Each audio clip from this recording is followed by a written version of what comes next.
pagi Bapak Ibu. Terima kasih sekali kami ucapkan atas kehadiran Bapak Ibu semua. Terutama kami berterima kasih kepada Bapak Kepala Sekolah, Bapak Joko Slamet Prasetyo yang sudah berkenan untuk mendampingi kami dalam diseminasi budaya positif. Marilah sebelum kita mulai acara pada pagi hari ini, kita berdoa menurut agama dan kepercayaan kita masing-masing. Berdoa kami persilahkan.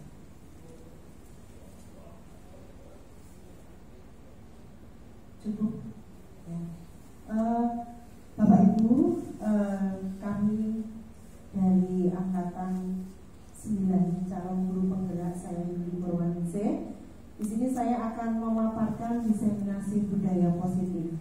Dan di sini harapan kami, terutama saya sebagai calon guru penggerak ini, kami ingin menularkan istilahnya, menularkan apa yang sudah kami dapatkan dalam pembelajaran kami tentang budaya positif di calon guru penggerak. Untuk diseminasi budaya positif ini diharapkan nanti kita dalam sekolah kita ini nanti Bapak Ibu guru di sini nanti sebagai pengawal, artinya sebagai ujung tombak nanti bisa ditularkan kepada Bapak Ibu guru yang lain supaya bisa menerapkan apa yang menjadi budaya positif di sekolah kita. Mungkin nanti Bapak Ibu guru bisa menambahkan budaya positif yang lain yang bisa mengembangkan sekolah kita sehingga sekolah kita menjadi sekolah yang bermutu dan juga bisa mewujudkan visi kita, yaitu mewujudkan tamatan yang berprofil Pancasila. Nah,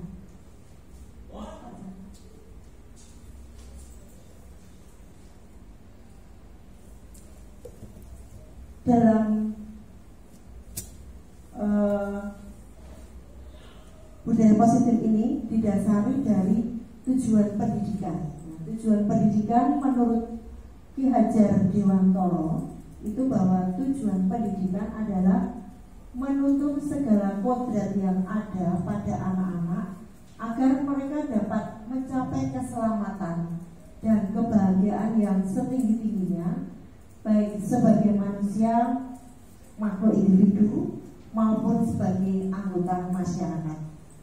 Dan pendidik seperti kita Bapak Ibu guru ya, diharapkan dapat menuntun tumbuh atau hidupnya agar anak dapat memperbaiki lakunya sesuai kodrat alam dan kodrat zamannya. Jadi Bapak Ibu, sebelum ke situ Pak, masih lagi dari. Jadi kita mendidik anak itu harus memperhatikan kodrat alam. Jadi kodrat alam itu adalah kodrat yang dimiliki anak, atau artinya dia sudah membawa, sebelum masuk ke sini sudah dibawa. Jadi karakter anak itu dimulai dari keluarga, dan karakter anak itu sudah ditambahkan dari keluarga, terus sekolah TK, SD, SMP, dan akhirnya masuk ke sekolah kita SMK. Jadi mereka sudah membawa kodrat alam sendiri-sendiri. Dan kita dalam mendidik juga tidak boleh melupakan kodrat zaman anak. Ya, kalau dulu kita ketika kita sekolah itu sudah berbeda kodrat zamannya dengan anak-anak sekarang. Ya, dulu kita mungkin zaman saya itu belum ada HP. Nah, sekarang anak-anak sudah memulai dengan HP itu sudah mungkin dari mereka kecil. Ya, mungkin dari kecil dia sudah memulai. Dari sini kita sebagai pendidik itu harus memaklumi, jadi kodrat alam anak, kodrat zaman anak itu kita harus mengikuti perkembangannya. Jadi kita tidak boleh egois. Misalkan kita mengajar didoktrin seperti kita zaman kecil diajar oleh Bapak Ibu guru kita dulu, ini tidak bisa Bapak Ibu. Ya, kita mau sebagai pendidik ini harus memerdekakan anak. Memerdekakan anak ini artinya kita memberi kebebasan anak. Tapi kebebasan itu juga harus tidak dicolke begitu saja. Ya, tidak dicolke begitu saja, tetapi harus ada rambu-rambunya. Nah, rambu-rambu kita ini nanti kita pelajari dalam budaya positif kita. Nah, apa tahu budaya positif itu? Budaya positif di sekolah yaitu nilai dan kebiasaan di sekolah yang berpihak pada murid agar mereka dapat berkembang menjadi pribadi yang kritis, penuh hormat, dan bertanggung jawab sesuai profil pelajaran Pancasila. Jadi nanti di sini budaya positif anak ini kita gali dulu dari anak itu sendiri. Jadi seperti tadi yang saya kemukakan, jadi kita harus memahami kodrat alam dan kodrat zaman anak kita. Nah, budaya positif yang akan kita kembangkan ini nanti diharapkan anak-anak ini memiliki karakter sesuai profil pelajaran Pancasila. Ada mandiri, kreatif, ya, tanggung jawab, inovatif. Ya. Ini maka budaya positif supaya dapat kita laksanakan secara bersama-sama. Dan inilah tujuan kami mengumpulkan Bapak Ibu di sini supaya nanti kita sama-sama bisa mengembangkan budaya positif di SMK Kristen 5 Klaten ini.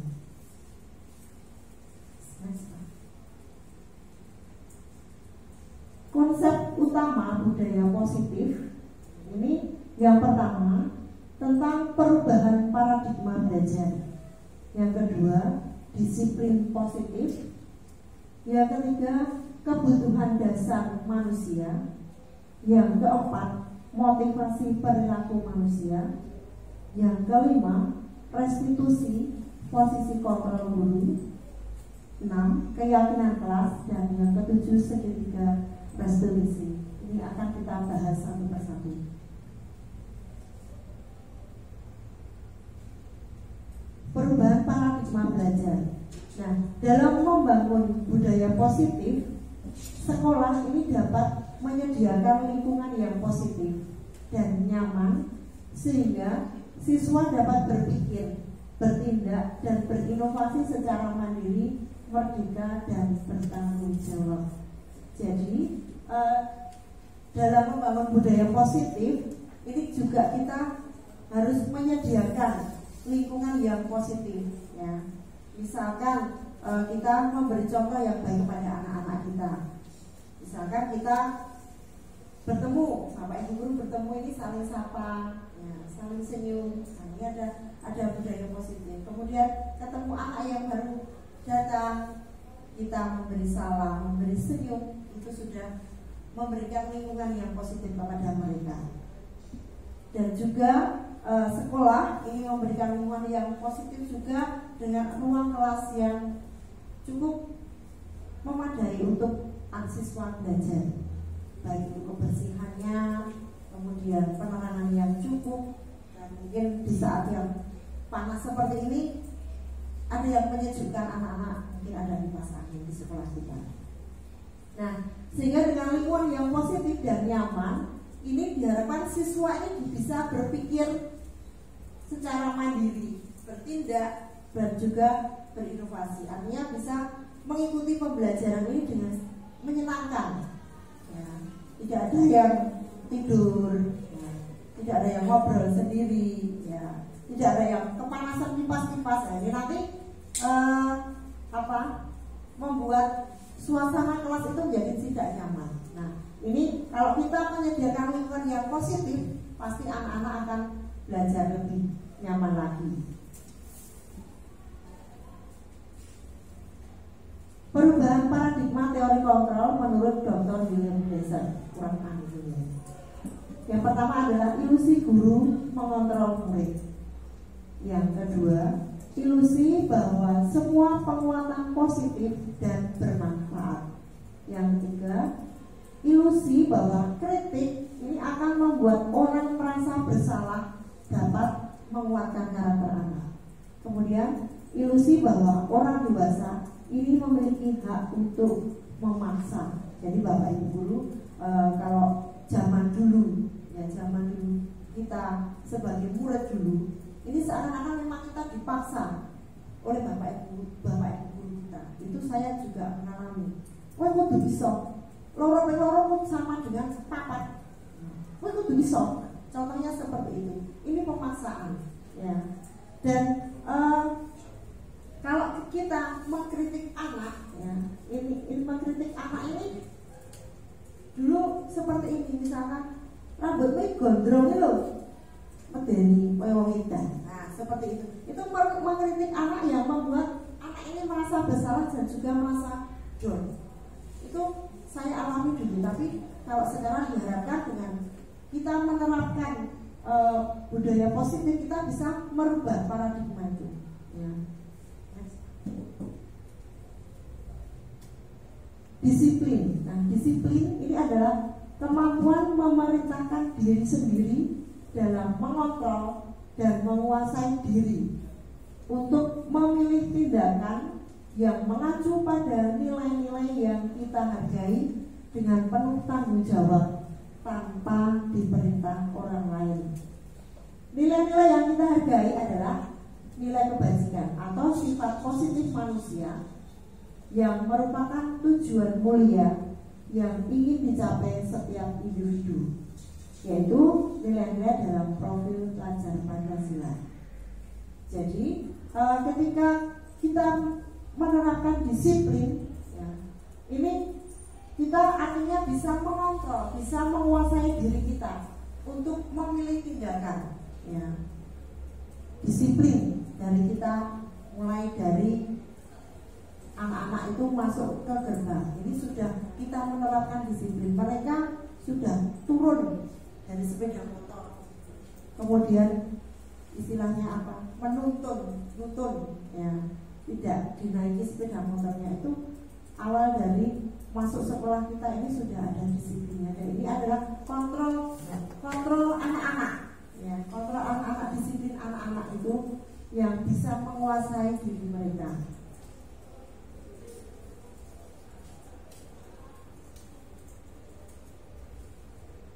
Nah, kita akan kebutuhan dasar manusia. Kebutuhan dasar manusia ini ada suatu lingkaran. Ada saatnya kita itu pengen diterima, disayang, ya. Kemudian diterima di dalam keluarga, ya. Anak-anak merasa apa namanya, kebutuhan dasarnya itu dipenuhi di keluarga. Dia bisa diterima, disayang oleh bapak ibunya di rumah, disayang oleh kakak adiknya di rumah. Nah, kalau di sekolah ini anak-anak merasa diterima oleh bapak ibu guru di sini, merasa disayang, ya, diperhatikan. Misalkan anak itu diperhatikan sedikit saja, dia sudah merasa senang, ya. Kok kamu ketoknya ngantuk ya? Yuk bangun, melek, cuci muka. Nah, itu sudah merasa disayang. Karena kita menyampaikannya dengan hati yang ikhlas, dengan hati yang penuh kasih sayang, tidak dengan membentak. Itu anak sudah merasa disayang, sudah merasa dihargai, sudah merasa diakui keberadaannya. Nah, kemudian senang, ya, senang. Anak-anak kita, bapak ibu guru, kita juga pengen kesenangan, kesenangan, pengen refreshing. Nah, itu kesenangan ini cenderung untuk membuat kita ini istilahnya bahagia, senang. Kadang kan kalau kita refreshing, jalan-jalan, ya, jalan-jalan di sini tidak ada mall, ya, jalan-jalan yang toko laris, nah, itu sudah merasa senang. Seakan-akan apa? Kita merupakan beban kita. Ya, naik sekolah gaweane akeh. Kita dengan jalan-jalan, kalau nonton barang-barang baru itu sudah membuat kita itu senang, ya, refresh pikiran kita. Kalau anak itu senangnya di sekolah, misalkan dalam pelajaran dia dikasih nilai yang baik, dapat nilai 100, itu sudah merasa kesenangan. Nah, kalau anak-anak juga mungkin ada rasa pengen senangnya itu, pengen dia itu penting, ada seperti itu. Jadi kalau kita di sekolah kita ada kunjungan industri, ya. Kunjungan industri ini selain kita berkunjung di industri, kita juga ada refreshing untuk anak-anak. Ya. Kalau kemarin itu di Jakarta, ya, Jakarta mereka istilahnya piknik refreshingnya di mana Pak Cahyo kemarin? Itu kalau yang tempat industrinya. Kalau tempat refreshingnya mereka di Trans Studio. Nah seperti itu, anak-anak juga butuh kesenangan, butuh refreshing. Ya. Kemudian bisa, ya, bisa. Nah ini kebutuhan dasar manusia itu bisa. Nah jadi kita merasa bisa. Oh aku ternyata bisa loh mengajar dengan cara yang menyenangkan dengan anak-anak. Nah, seperti yang saya lakukan kemarin, ternyata saya itu mau mengembangkan pembelajaran yang menyenangkan di opo ya. Saya berpikir seperti itu. Tapi ternyata saya bisa membuat anak-anak itu belajar menyenangkan. Misalkan saya ajak bermain di luar, yaitu dengan menghafalkan, kalau saya itu menghafalkan unsur-unsur kimia. Unsur-unsur kimia dalam sistem periodic unsur itu dengan belajar supaya mereka itu bisa menghafal, itu saya ajak mereka bermain, dan ternyata itu saya bisa membuat anak-anak itu senang. Nah, itu. Kemudian bebas. Nah, bebas ini berarti kita bebas. Untuk bebas itu artinya ada batasannya. Kita bisa berinovasi, ya, berinovasi dalam pembelajaran kita. Ya. Kemudian juga kita bebas untuk memperlakukan anak sesuai dengan kodrat alam dan kodrat zaman. Nah anak pun seperti itu. Jadi anak kita juga pengen kebebasan. Ya. Misalkan dalam pelajaran benar-benar kebelet pipis, ngampet. Ya, aku pengen bebas dari pipisku ini. Nah seperti itu.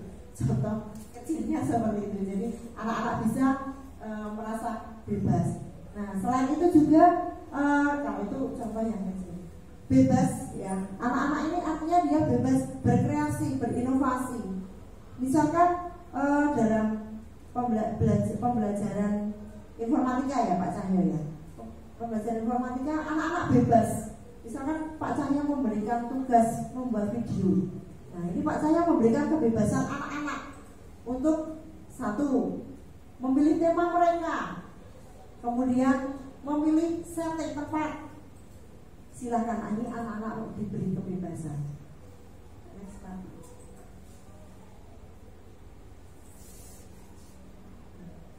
Teori motivasi perilaku manusia.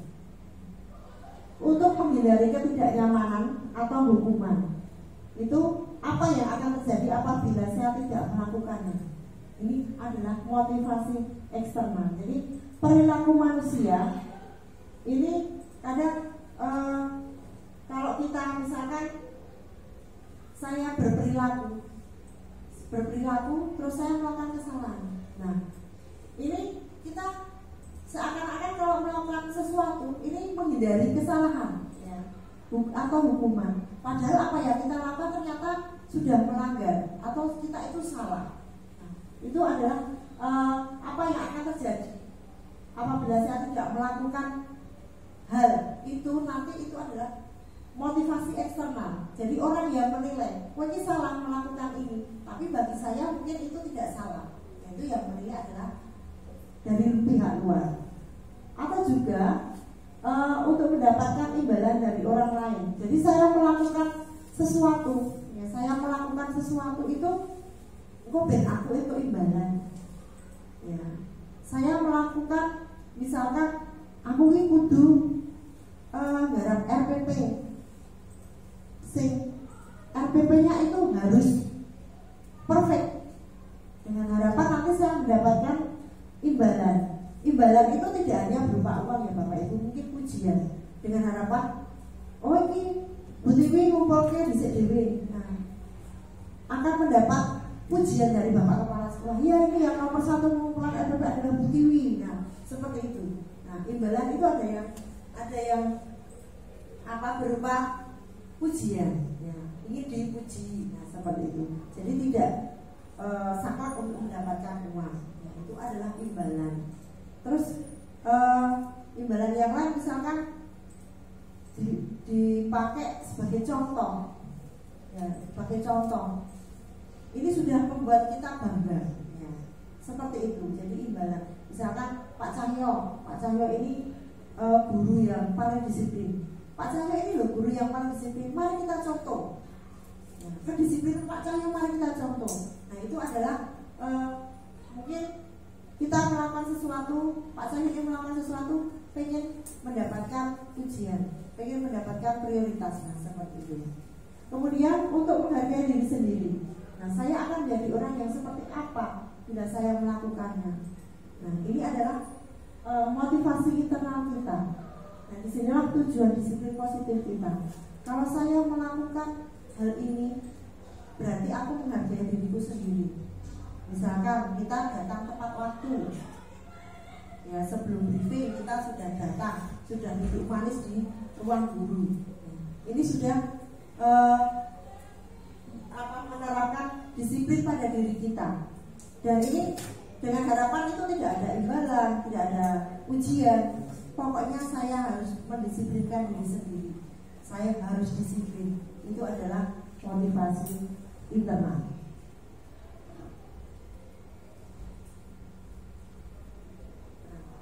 Kita sebagai guru, ya, di dalam pembelajaran ini ada beberapa posisi kontrol guru Bapak Ibu. Nah, ada sebagai penghukum, ada sebagai pembuat merasa bersalah, ada yang sebagai teman, pemantau, dan ini yang paling bagus itu adalah sebagai manajer. Nah, jika seorang anak melakukan sesuatu, ya, seperti halnya kita tadi, ya, seperti halnya kita tadi melakukan sesuatu itu, ada yang ingin mendapat ujian, ada yang ingin mendapatkan nilai yang bagus, ada yang ingin mendapatkan anak-anak itu memang aku harus disiplin seperti itu. Nah, jika seorang anak ini melakukan kesalahan yang dianggap kita itu salah, menurut pandangan Bapak Ibu guru itu salah. Nah, ini ada posisi kita ketika anak-anak ini melakukan kesalahan seperti yang tidak kita inginkan, itu ada posisi kita. Yang pertama adalah posisi guru sebagai penghukum. Ya. Biasanya guru ini akan menghardik, menunjuk-nunjuk atau menyindir. Kok ini loh salah, ngerti lagi tidak salah. Nah, seperti itu. Itu adalah sebagai penghukum. Ya. Kemudian atau guru itu berkata, kalau kamu tidak melakukannya, awas ya, rasakan nanti. Kamu harus mengerjakan tugas ini. Kalau tidak mengerjakan, awas, rasa akibatnya. Nah, seperti itu adalah penghukum. Nah, hasilnya apa Bapak Ibu? Hasilnya ini anak-anak ini akan memberontak. Ya, kadang terus dia berbohong. Ya. Dia tidak mengerjakan tugasnya. Dia berbohong. Perut saya sakit Bu, saya pusing Bu. Nah, akhirnya seperti itu. Padahal dia tidak. Nah, itu. Kemudian kaitan dengan dunia yang berkualitas. Murid meletakkan guru ini di luar dunia yang berkualitas. Jadi murid ini terus memandang guru. Kadang juga mungkin mengumpat dengan kata-kata kotor. Nah, ini guru dia berkualitas karena opininya ini. Seperti itu. Ya. Kemudian murid berkata, biarkan saja, nanti juga marah-marah lagi. Nah, jadi seakan-akan siswa itu atau anak itu sudah, mungkin guru ini gambarnya kesuwok, marah-marah terus. Buat aku nggak rapo ya tetap disengeni. Nah, seperti itu. Nah, kemudian apa yang dilakukan anak ini justru tidak akan mengubah perilakunya seperti itu. Malah justru dia pasti akan mengulang lagi. Ya, mengulang lagi. Mungkin Bapak Ibu guru juga pernah mengalami ya. Dulu disengeni, mesti melakukan kesalahan terus. Ya, itu ada. Kalau kita sebagai penghukum itu Bapak Ibu anak kita akan seperti itu. Kemudian kalau kita membuat merasa bersalah. Ini seharusnya kamu ini garap, ini kudu digarap. Seharusnya, kenapa kamu tidak mengerjakan? Nah, ada apa denganmu? Ini anak akan merasa bersalah. Oh iya, Pak, aku kurang garap yo, aku ngopo yo, ada gelo seperti itu. Ya. Terus atau mungkin saya berkata seperti ini, Yuli ini kecewa loh, mungkin tidak ragu garap ini. Seperti itu. Jadi anak merasa bersalah. Kemudian ada juga guru yang bilang seperti ini, kamu seharusnya tahu toh, Bu Yuli lelah, Bu Yuli wes kesel, kumat, Bu Yuli jadi stres gagas kowe. Mungkin ada gelenggaran itu, malah tambah stres. Nah, seperti itu membuat anak merasa bersalah. Ya, sama nanti hasilnya anak akan ngapusi, ya, menyembunyikan kesalahan, menyangkal, gitu. Dan kaitannya dengan dunia yang berkualitas, ini murid meletakkan guru di dalam dunia yang berkualitas ini. Aku kok aneh bersalah, kalau bapak Cahyo aku aneh bersalah, seperti itu. Jadi anak merasa bersalah. Nah, ini merupakan identitas gagal. Ya.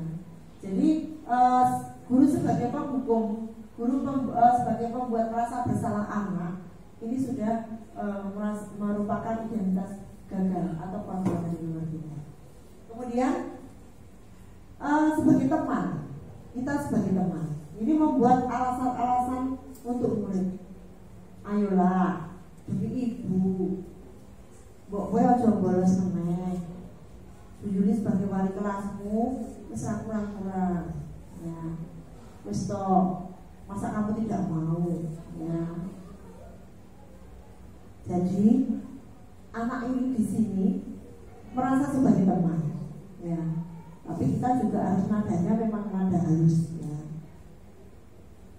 Kemudian kalau kita berperan sebagai teman, ini kecenderungan anak untuk ketergantungan.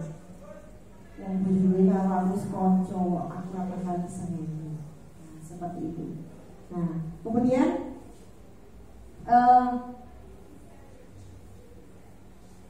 murid itu bisa berkata seperti ini. Saya pikir Bu Yuli teman saya, paling aku kalau melakukan kesalahan aku nggak akan dimarahi. Nah, itu seperti itu. Kemudian sebagai pemantau, ini kalau seorang anak melakukan kesalahan, ya, kita cuma tanya, peraturannya sekolah kita ini opo? Boleh nggak terlambat di sekolah? Boleh nggak kamu bolos? Boleh nggak kamu bermain HP di kelas? Itu seperti itu. Peraturannya bagaimana? Nah, kalau seperti ini anak-anak nanti bisa menyesuaikan diri dengan catatan kalau diawasi toh. Ya, kalau tidak diawasi ya wes. Ya, di dalam kelas kalau diawasi dia tidak bermain HP. Tapi ketika guru mungkin baru memasukkan nilai, konsentrasi dengan jawaban siswa yang dikoreksi, wes tidak kepantau, anak main HP lagi. Nah, seperti itu. Jadi anak, kalau kita sebagai pemantau, ini anak mau melakukan perbaikan dari kesalahannya ketika kita pantau saja. Ya. Kalau tidak, wes mengulangi kesalahan lagi. Nah. Kemudian sebagai manajer, nah, identitas ini adalah identitas atau kontrol guru yang berhasil. Karena nanti di sini sebagai manajer, ini jika anak melakukan kesalahan, kita mengajukan pertanyaan-pertanyaan dulu. Misalkan memang sebelumnya kalian sudah membuat keyakinan kelas, ya,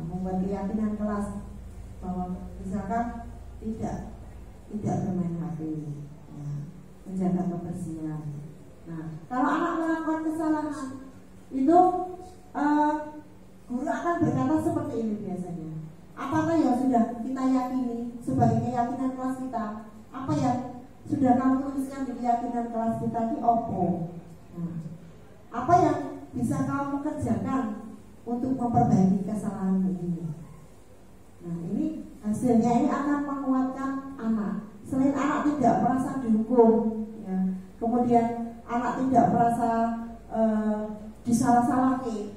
Nah, ini bagaimana kita sebagai seorang guru ini berposisi kontrol sebagai manajer, ya, dengan bertanya baik-baik.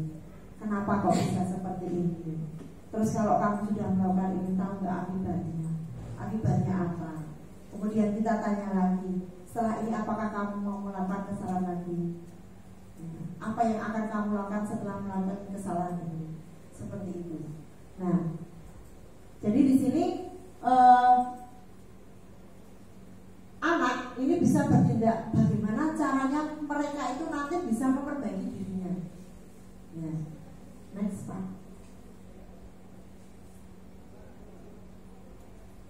Nah, pernyataan-pernyataan yang seperti tadi ya saya contohkan tadi. Jadi kalau sebagai penghukum, ya, kamu tidak pernah dengar, kamu tidak pernah benar melakukan itu. Itu kata-kata pernyataan-pernyataan seorang guru. Ya, itu kalau membuat orang merasa bersalah, contohnya saya kecewa sekali dengan kamu. Ya. Kemudian sebagai teman ada kata-kata, ayolah lakukan ini dulu. Ya. Atau sebagai pemantau, ya, tadi anak-anak bisa atau mau melakukan tindakan yang benar dan kesalahannya juga kita pantau. Nah, kemudian sebagai manajer ini pernyataannya adalah bagaimana kamu bisa menyelesaikan masalah ini, bagaimana siswa ini bisa menyelesaikan masalah.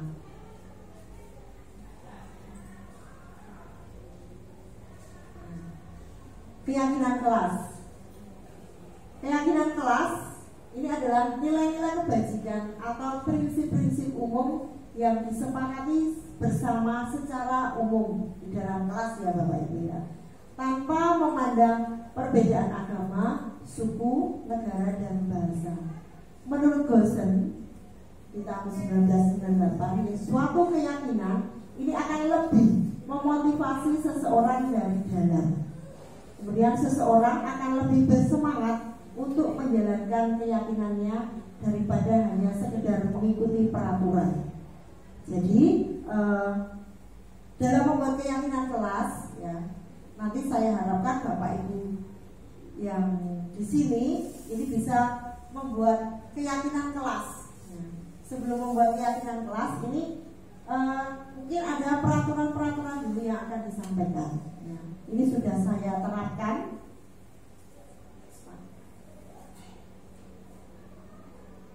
Nah, peraturan ini contohnya, contoh peraturan ini. Selalu kembalikan buku ke tempatnya. Nah, ini nilai kebajikan yang akan dituju atau keyakinannya itu adalah tanggung jawab. Jadi anak ditanamkan untuk bertanggung jawab dalam di sini misalkan dicontohkan adalah mengembalikan buku pada tempatnya. Nah, kemudian dilarang mengganggu orang lain, itu peraturannya. Nilai kebajikan yang dituju itu adalah menghormati orang lain dan juga diri sendiri. Kemudian peraturan berikutnya, hadir di sekolah 15 menit sebelum pembelajaran dimulai. Ini kebajikan yang dituju atau keyakinan kelasnya menghormati orang lain atau berkomitmen. Kemudian dilarang melakukan kekerasan. Ini keyakinan kelasnya adalah keselamatan, menghormati orang lain. Kemudian dilarang menggunakan narkoba. Ini keyakinannya adalah untuk kesehatan. Bergantian atau menunggu giliran, misalkan nanti izin ke kamar mandi, ya, itu bergantian. Kemudian nilai kebajikannya adalah menghormati orang lain dan juga kesabaran. Kemudian kemarin ketika pandemi ini memang harus menggunakan masker, dan sekarang masih juga ada yang menggunakan masker itu jika mereka itu dalam keadaan yang kurang sehat atau kurang fit. Nah, ini nilai kebajikan yang akan dituju atau keyakinan kelasnya adalah kesehatan dan juga keselamatan. Kemudian peraturan berikutnya, jangan berlari di kelas atau di koridor.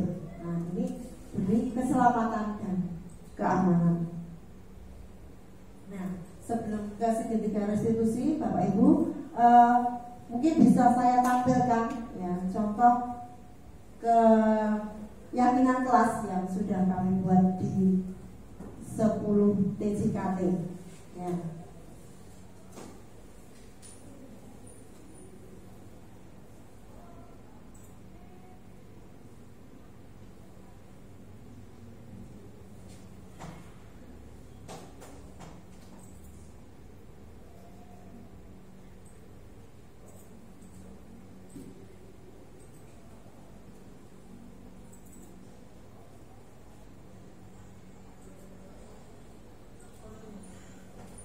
Nah, ini ketika anak-anak membuat peraturan kelas dulu, ya. Jadi langkahnya sebelum membuat keyakinan kelas, ini anak-anak membuat peraturan kelas. Nah, ini anak-anak saya suruh dalam satu kelompok, ya, mereka berdiskusi, ya, berkolaborasi, bagaimana mereka ini nanti membuat peraturan kelas, ya, dalam kelompok mereka dulu.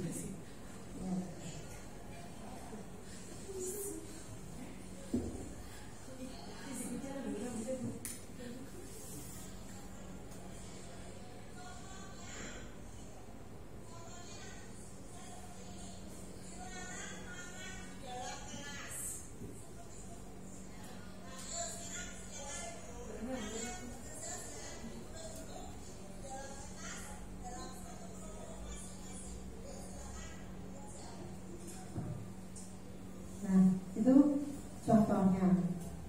Kemudian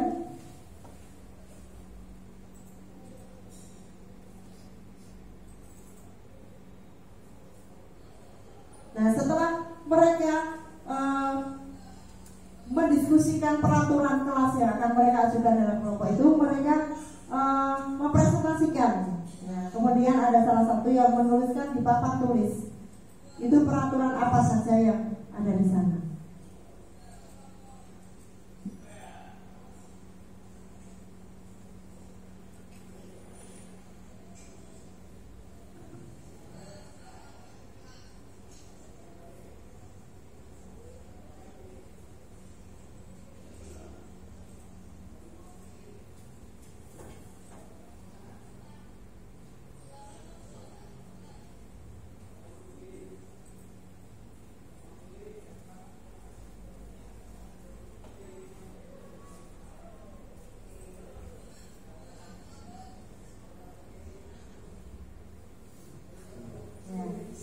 Itu jadi anak-anak nanti semua kelompok semua menuliskan apa yang menjadi hasil dari diskusi peraturan kelas mereka.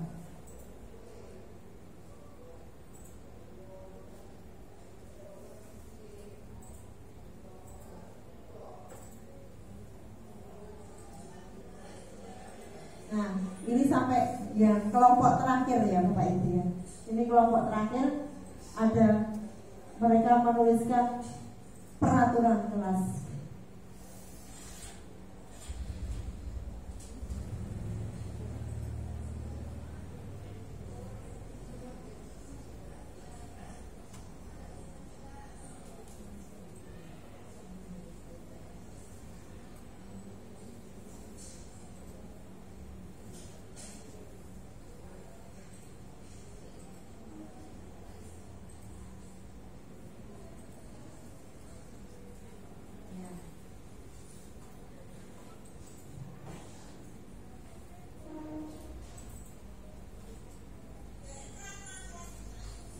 Ya, jadi dari peraturan yang sudah mereka tuliskan ini nanti saya mengajak anak-anak ini untuk membuat keyakinan kelas. Jadi diakomodir dari peraturan yang ada.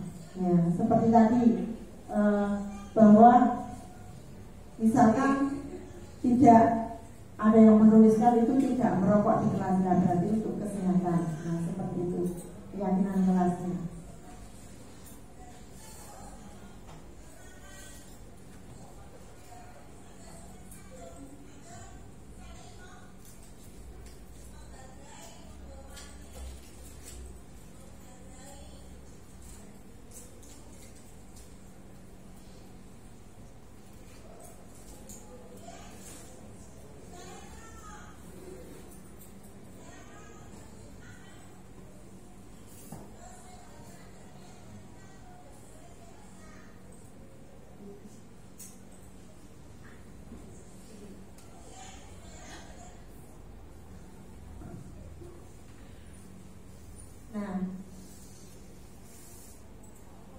Sampai nanti di akhir, nah ini didapatkan keyakinan kelasnya, ya, didapatkan keyakinan kelas.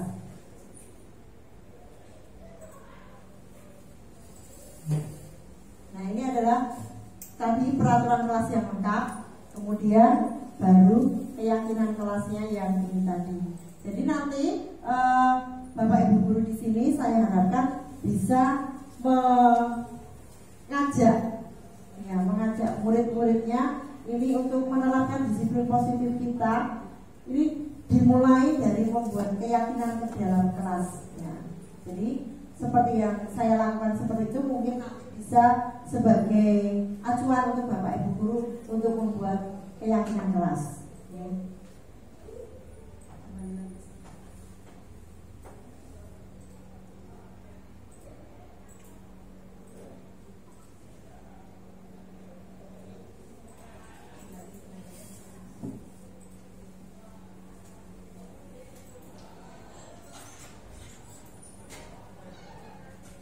Sekarang ke segitiga restitusi ya Bapak Ibu. Nah, segitiga restitusi ini proses menciptakan kondisi bagi murid untuk memperbaiki kesalahan mereka sehingga mereka bisa kembali pada kelompok mereka dengan karakter yang lebih kuat. Diharapkan nanti melalui restitusi ini guru dapat membantu murid menjadi lebih memiliki tujuan, disiplin positif, serta memulihkan dirinya setelah berbuat salah. Kemudian membantu murid untuk jujur pada diri sendiri dan mengevaluasi dampak dari kesalahan yang dilakukan. Kemudian memberikan penawaran, bukan paksa.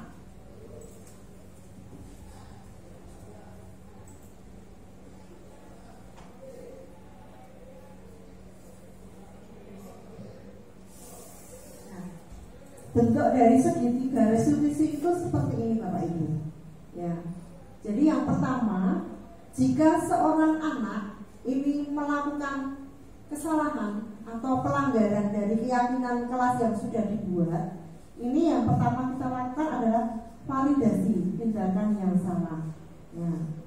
Nah, ini bisa kita gunakan kalimat seperti ini. Kamu tentu punya alasan mengapa kok melakukan itu. Kemudian, adakah cara yang lebih efektif untuk mendapatkan apa yang kamu butuhkan? Nah, kemudian kita menstabilkan identitas. Ya. Kita melakukan menstabilkan identitas. Jadi supaya anak itu tidak merasa terhakimi, tidak merasa disalah-salahkan. Ya. Ini kita bisa menstabilkan identitasnya. Jadi bisa kita buat kalimat seperti ini.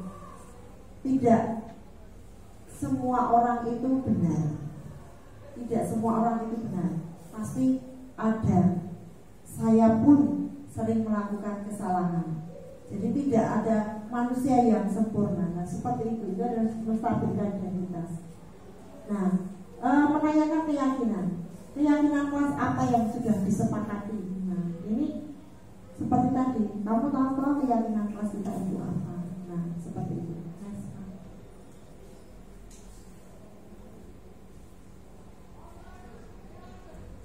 Nah, ini adalah segitiga restitusi yang saya lakukan ketika anak melakukan kesalahan. Jadi ini anak kasusnya adalah tertidur di kelas ketika saya memberikan pembelajaran. Nah, di sana itu adalah Gisel, ya, 10 TJKT. Dia tidur di dalam kelas Bapak Ibu.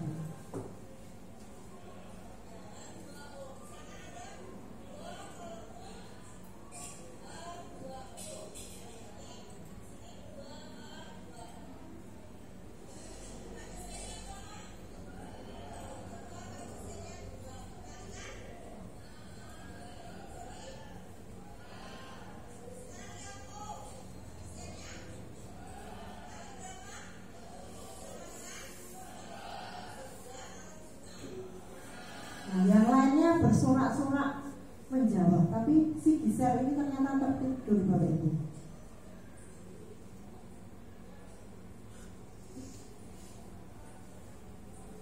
Nah, setelah Gisel ini tertidur, nah setelah pelajaran nanti kita panggil, ya. Gisel nanti ke ruangan bimbing ya. Nah, ini dia. Suaranya bisa dikeraskan.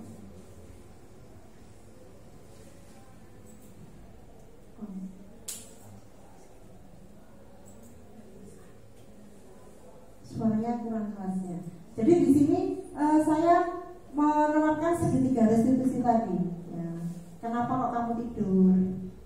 Ada apa? Ya, jadi saya bertanya dengan Gisel seperti itu. Kamu tahu kok keyakinan kelas kita bahwa kamu berkeyakinan kalau ada peraturan tidak boleh tidur di kelas. Nah, nanti keyakinan kelasnya apa? Menghargai orang lain. Nah, di sini saya melakukan segitiga restitusi. Jadi di sana seperti seorang manajer saja, ya. Jadi tidak sebagai penghukum, tidak sebagai pemantau, tapi kita sebagai manajer. Nah, dari sini Gisel ini menjelaskan kenapa dia tertidur di kelas. Dan di situ saya menggunakan kalimat-kalimat seperti tadi ya Bapak Ibu. Orang itu selalu tidak benar, selalu bukan bukan tempatnya orang benar, selalu benar, tapi pasti ada yang melakukan kesalahan. Dan saya sendiri pun juga pernah melakukan kesalahan. Nah, ada kalimat-kalimat seperti itu. Kemudian kalau apa yang akan kamu lakukan supaya kamu tidak tertidur di kelas. Nah, ini saya bertanya seperti itu, bisa mengarahkan.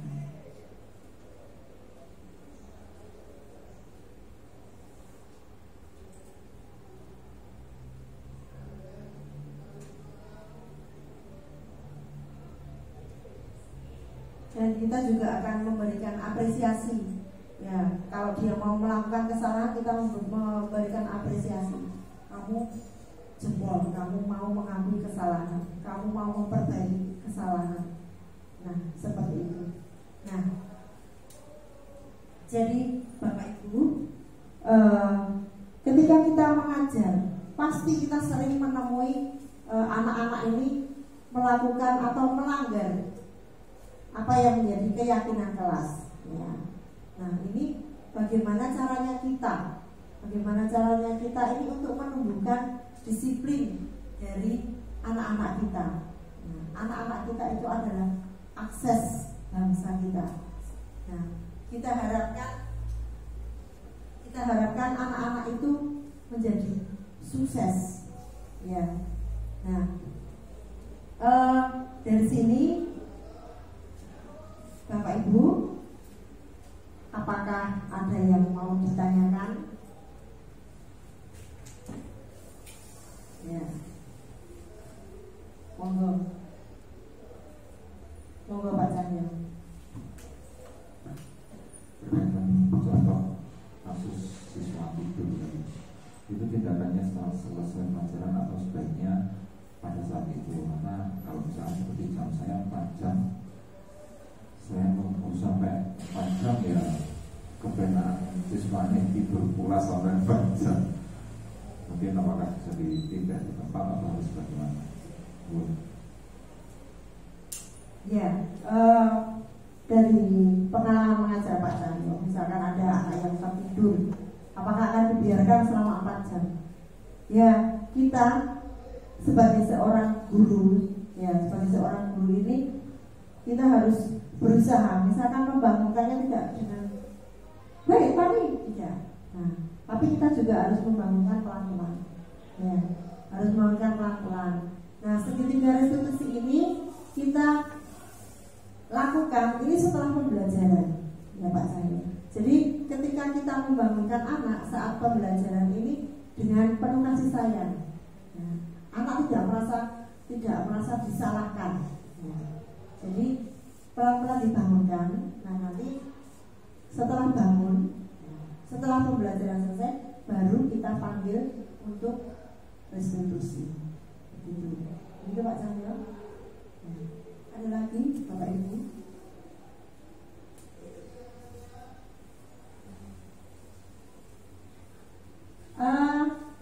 Mungkin selain anak tertidur di kelas, ini juga saya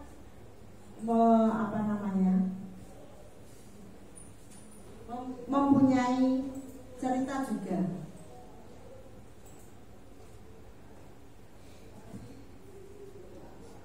Ini Rio, ya, dia itu Rio itu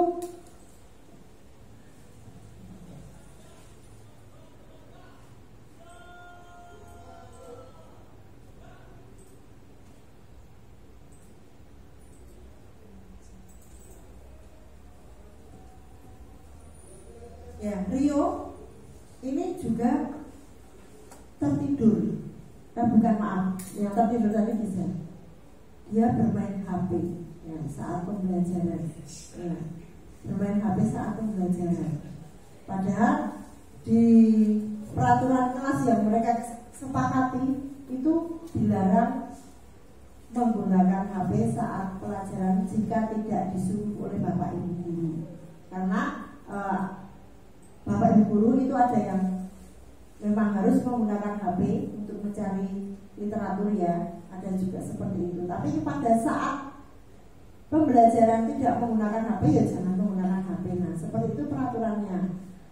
Ternyata si Rio ini juga malah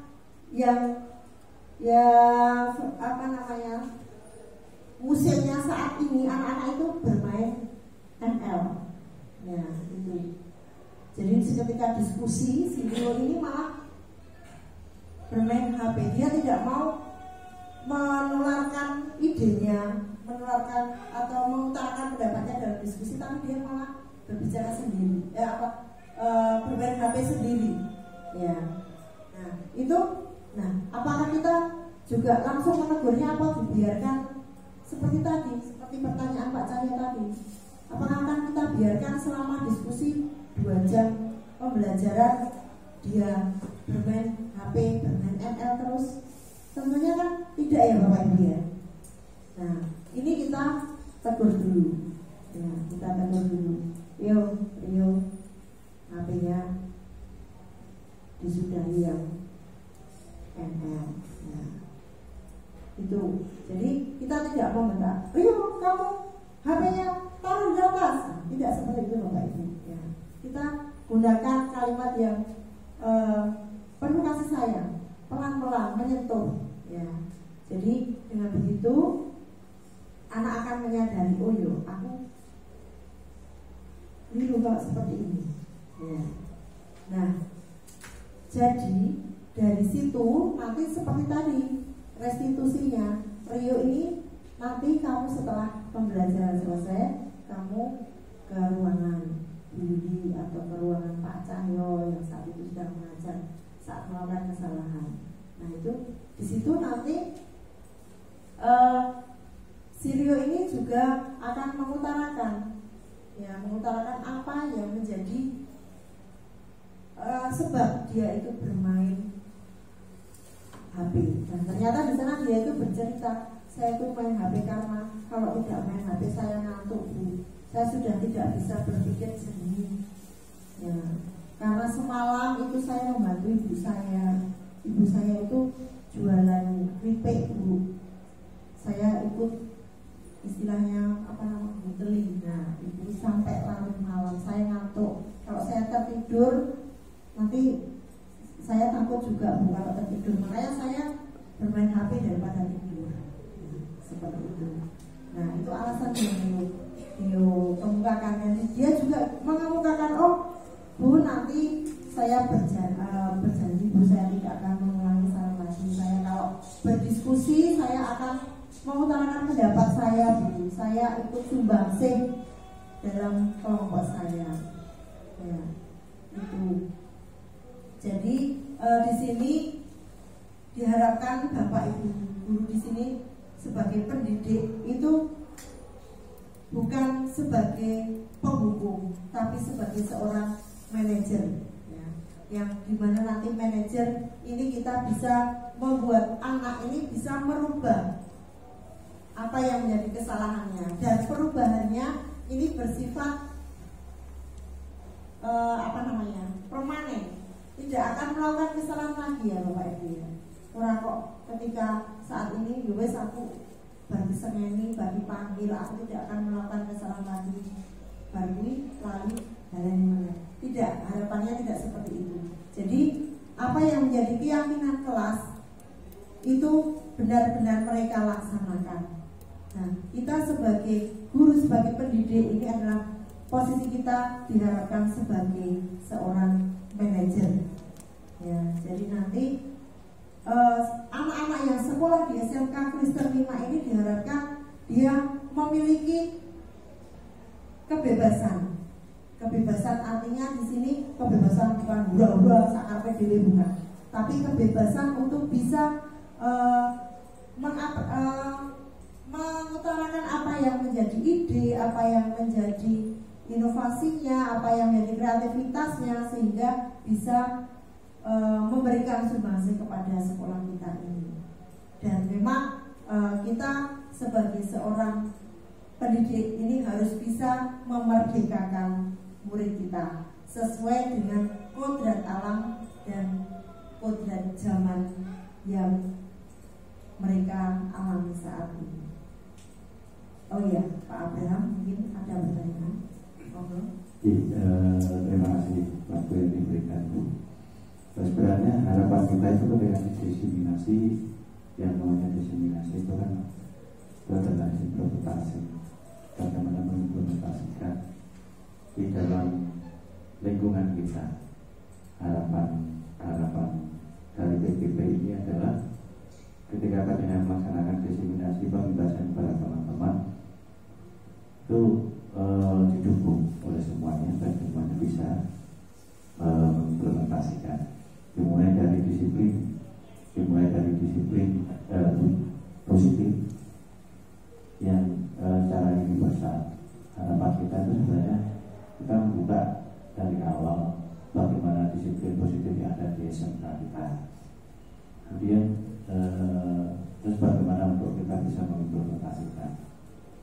Nah, sampai pada yang contoh yang dengan sampaikan di sertifikat restitusi, memang itu satu contoh di bagaimana kita mengimplementasikan. Dan yang intinya adalah ketika kita menjadi sekarang, paradigma sekarang kita menjadi guru, itu intinya tidak boleh memarahi anak, tapi bagaimana kita itu menggali dan memotivasi anak. Karena kan seperti itu di dalam sertifikat restitusi. Nah, ini harapan kita di dalam program berikutnya ini nanti kan seperti itu. Nah, sebenarnya yang mau saya tanyakan ketika Bapak Kepala Sekolah tadi ada, itu bagaimana kita dalam diseminasi ini, dari item yang pertama itu adalah disiplin positif. Padahal dalam disiplin positif ketika kita sudah punya 5S, tidak 5S saya dan seterusnya, cuma yang senyum, sapa, salam, sopan santun, satu contoh itu saja. Nah, itu bagaimana kita bisa mengimplementasikan? Apakah kita sudah mengimplementasikan? Nah, bagaimana selanjutnya? Satu contoh ya juga. Nah, itu harapan kita itu bisa semacam. Nah, ngobrol nanti bagaimana kita bisa menggali yang sudah pernah kita terapkan, dan ini semakin lama memudar. Nah, ini seperti itu. Terima kasih Pak Abraham atas masukannya dan juga supportnya bagi kita Bapak Ibu Guru. Semoga apa yang menjadi masukan support Pak Abraham ini bisa membuat kita semakin termotivasi menjadi seorang pendidik yang berposisi sebagai manajer. Nah, Bapak Ibu Guru, terima kasih atas waktu yang diberikan dan juga atas perhatiannya. Kami mohon maaf jika apa yang saya sampaikan ini kurang berkenan dan mungkin kurang pas. Saya sebagai pribadi, saya mohon maaf yang sebesar-besarnya. Terima kasih sekali atas kehadirannya dalam diseminasi budaya positif saya sebagai calon guru penggerak angkatan 9. Terima kasih. Sebelumnya, marilah kita mengucap syukur pada Tuhan karena apa yang sudah kita laksanakan berjalan dengan lancar. Berdoa dipersilakan. Cukup. Terima kasih. Selamat siang Bapak Ibu. Terima kasih.